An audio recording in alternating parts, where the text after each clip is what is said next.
Hello. Or should I say Happy Valentine's Day? Actually, Venerable asked me to speak about love, probably because my ordination name is Jumper, and simply it means loving kindness. But also I'm driven since many, many years by the meditation about love. It's a challenging practice, but also it gives me a lot of strength over the time. I can't keep it continuously, but I'm very inspired by the idea that we can overcome anger through love.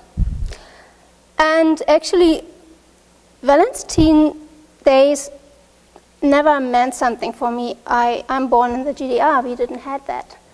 And after the wall fell down in '89, it took many years that the people could adapt that. And I only recognized, okay, people giving flowers and chocolate, and I had no idea how to interpret that. I didn't know the background, the history. And now, the case that Venerable asked me to speak on this day, let me think about what is the background, and now I know a little bit why American and Europeans are celebrating that. And it came to Germany quite late, I think, after the 50s, after the Second World War, because American soldiers brought that culture to Germany. Love or loving kindness has different translation. In Pali it means matter. In Sanskrit, Maitri, our cat here, her name is Maitri. I have a special relationship with her. In English you say goodwill, friendliness, altruistic love, loving kindness. So there are different translations for that. But the word matter originally comes from mitta, what means a friend. And matter is something that goes beyond the usual love. Today I was thinking, okay, so many thousands, millions of people probably come together and appreciate their love to their special ones, like family members, their children, I heard, and their special love partners with whom they have sexual relationships with, mostly. And that one is very, the last one, having a relationship to a special person, in my mind, it's very close. So in this moment, when I'm celebrating the love of my special person, I'm planning out for a moment many, many other sentient beings whom I probably have been in love with since beginningless time. In the Tibetan Buddhist tradition, we have this belief that every sentient being has been our mother since beginningless time. So therefore I conclude that also we have been together quite close. We have been enemies, we have been close friends, mother, father, brother, sister. We have lived everywhere on this planet and maybe over this planet, abroad, more broad. And this kind of love is combined with attachment. It's influenced by this justice, by disgust, by favoritism, out of self-interest mostly. And the Buddha speaks of matter as immeasurable, and that matter that illuminates everything equally, like if you turn a light in a room, then the room is bright. So matter just loves. There's no hindrance. And a person who is committed to matter will think, speak, and act in a kind and friendly way towards all sentient beings. And Bhante Dhammika, Theravada monk and teacher from Singapore and Thailand, I think, he wrote a whole book about love. And he said that no one will be excluded from the attempts to be loving, whatever beings there be, animate or inanimate, long, large, middle-sized or small, significant or insignificant, seen or unseen, living near or far, existing or not yet come into existence. Let them all be happy, just as the mother would protect her one and only child with her life, so should you cultivate an unbounded mind towards all beings and matter towards the whole world. So that's the words of the Buddha, actually. And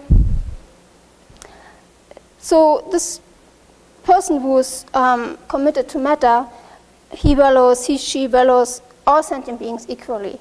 Great love is the wish to bring happiness and the causes of happiness, and it comes always together with compassion, the wish to be free from suffering and the causes of suffering.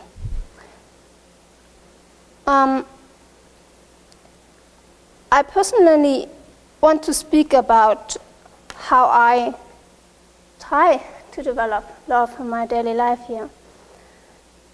And I have experiences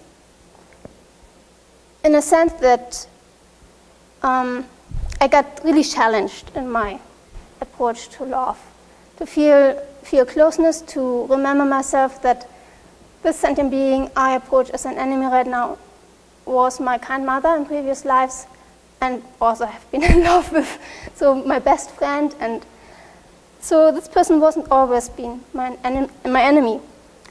And let's say one story I experienced, maybe it started 2 years ago when I came to the Abbey, a little bit more longer than, but about 2 years ago it started that I had difficulties with one person here in the community. And sometimes I couldn't really explain it to myself why this person seems to be so annoyed with me all the time, or often.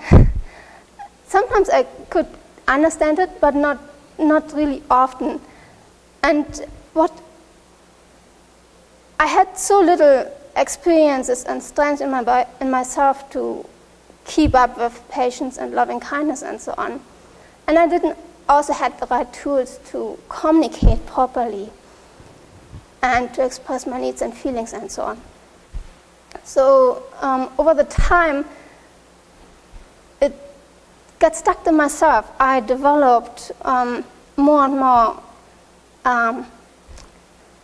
anger, and I got miserly, totally unsatisfied with myself and with my environment, and it got so big that I even projected it on others too. So it's kind of like the flavor of sandalwood that spreads in every direction. So, and what I then, over the time, I had to work with that. I committed myself to work with that.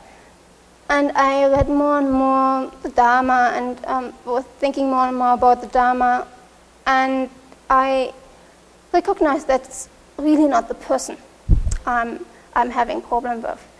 That's only the fact that I don't like anger. I don't like anger myself. I don't like anger in this person. And I recognized that I actually have affection for that person as soon as I could separate the anger and the person. And also with the background of remembering previous teachers who practiced loving kindness and other methods who were really successful in overcoming their afflictions, I developed a sense of strength and overcoming my pride, accepting the situation how it is, and also my mistakes. And what I did is, it was not easy, but what I did is I let go of all that rubbish about these thoughts about this difficult situation and the thoughts about there's an enemy and I'm the person who's right.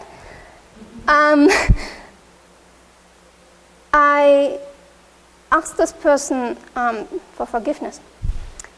And at the Abbey here we have this regular stand-up meeting, and not everybody was here at this time.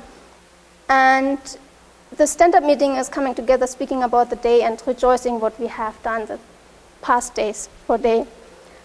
And I used this opportunity of time being in the community to make 3 prostrations toward that person and kneel and apologize for whatever I have done in this life and in previous lives. That because I couldn't explain every behavior, why this person felt annoyance towards me. And I said that I'm not hostile towards her as a person, that I respect her, but that I had difficulties with the anger itself. And I was shaking in that moment. It was so unnatural for me to do that step. I had not much experiences with that.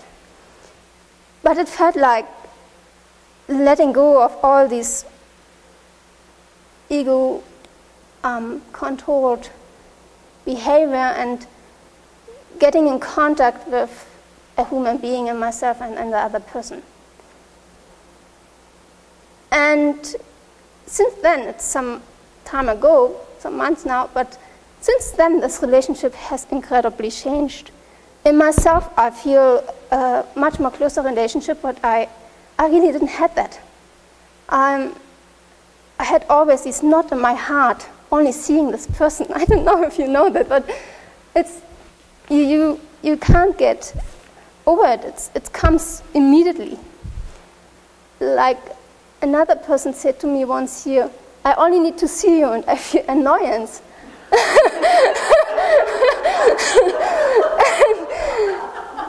I mean, I was shocked by this statement, but I have it too.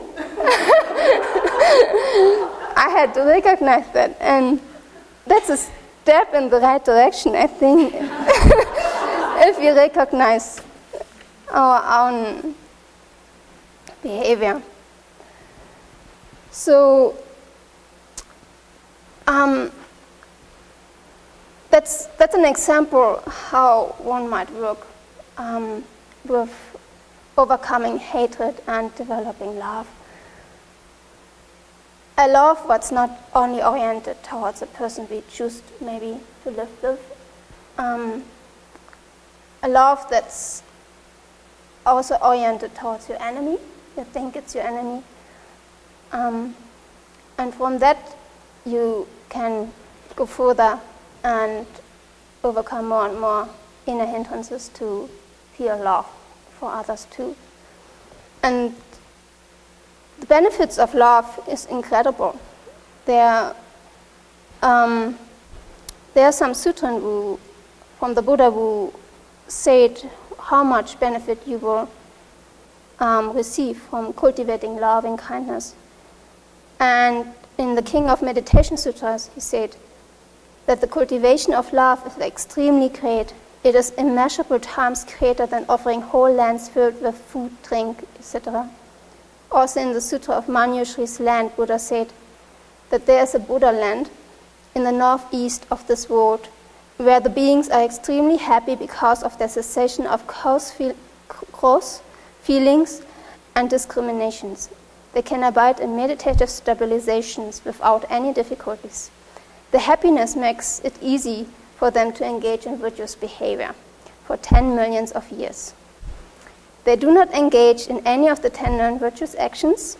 The Buddha said, although the benefit is this, if of this being's practice is great, it is much more beneficial to cultivate love here, on this planet, for the moment of a single finger snap. And there also Buddha listed some of the positive things we would experience by making matter more part of our daily lives. And these are 11 advantages he is referring to. So one sleeps happily, wakes happily, has no nightmares, is loved by humans, loved by non-humans, and protected by the gods. Fire, protection, and swords do not affect one. The mind concentrates easily, the complexion becomes radiant, one dies without bewilderment, and if one develops no further, one will be reborn, at least in the highest heaven. Yeah. And the final words, they are general, because matter comes from mitta, so a friend to yourself and to others. And the Buddha gave some encouragement, what I found very inspiring, to cultivate the good. It can be done. If it were impossible, it would not urge you to do so. But since it can be done, I say to you, cultivate the good. If cultivating the good brought you loss and sorrow, I would not urge you to do so. But since it conduces to your welfare and happiness, I say to you, cultivate the good. And you can get some support by cultivating the good, for example, with His Holiness's book, How to Expand Love. Or you can start with Venerable Children's book, How to Work with Anger. And that will have incredible profit for your personal life and for your future lives especially.